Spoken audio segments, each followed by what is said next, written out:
Scott Roth has fallen in love with Tasmania, and Tasmanians have fallen in love with Scott Roth. How good's this?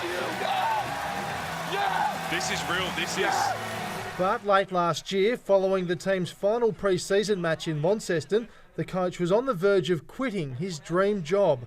18 months of separation from his wife and daughter becoming too much. I had 2.5 hours to get back to Hobart, and my mind was definitely racing of like, this is just not worth it at the end of the day, and the things I was missing, and yeah, it was just a huge sacrifice that I never predicted in my lifetime, nor today, that I would be away that long, and that drive was probably close to where I was ready just to go to the airport and call it a day.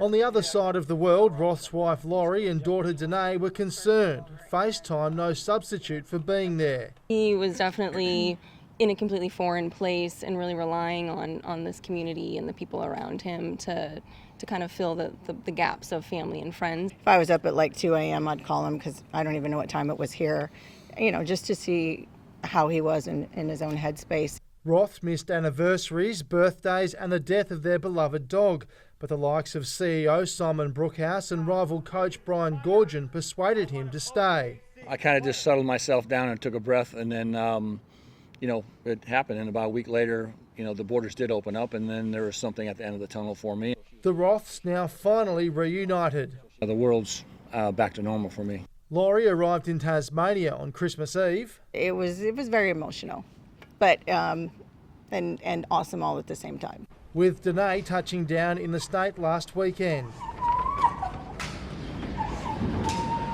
I would definitely get choked up, kind of thinking about it as those months and then weeks and days led up to that moment. And then even standing there in the airport, my mom was like asking me questions, and I was just kind of like shaking like a leaf. Despite his famous post-game scenes, Roth says he typically hasn't been an emotional man. In the NBA or Europe, people are trying to tell you what to do or who to be or how to act or what they envision you want to be.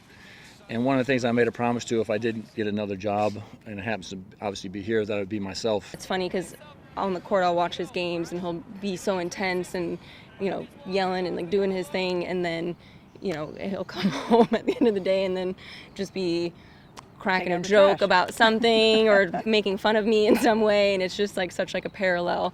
But yeah, he's definitely got a big heart. He's like a big teddy bear. When it comes to Danae, it doesn't matter where he's at.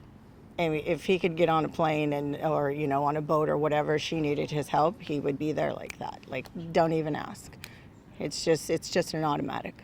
Roth and his family are quickly adjusting to the Australian way of life, even taking up one of our most popular pastimes, lawn bowls, at the local club in Sandy Bay. I thought it was a putting green, and when I was up here at Coles and I looked down here one day, I said, what in the heck is that down there?